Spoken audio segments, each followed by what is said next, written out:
चंद्रपूर जिल्ह्यात नगर परिषदा आणि एका नगर पंचायतीसाठी होत आहे मतदान।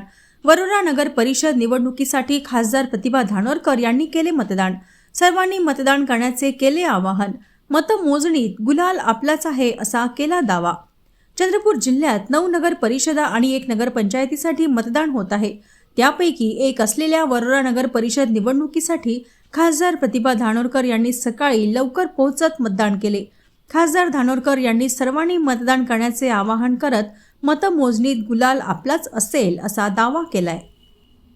आज मतदानाचा दिवस खऱ्या अर्थाने लोकशाहीचा उत्सव या ठिकाणी होत आहे आणि या उत्सवात आपण सगळ्या मतदार बंधू आणि भगिनींनी सहभागी व्हावं असं आवाहन मी आपल्या सगळ्यांना करत आहे। भारतरत्न डॉक्टर बाबासाहेब आंबेडकरांनी राज्यघटनेत जो मतदानाचा अधिकार दिला त्या अधिकाराची योग्य अशी अंमलबजावणी आजच्या मतदानाच्या दिवशी आपण सगळ्यांनी करावी आणि मला विश्वास आहे की ज्या पद्धतीचा नगराध्यक्ष पदाचा उमेदवार आमचा आहे, आमचं पॅनल आहे आणि नक्की या वरोरा शहराच्या सर्वांगीण विकासासाठी कटिबद्ध असणारं आमचं असं पॅनल आहे। मला विश्वास आहे की 100% सत्ता आमची या नगरपालिकेवरती बसणार आहे। उद्या विजयाचा गुलाल आम्ही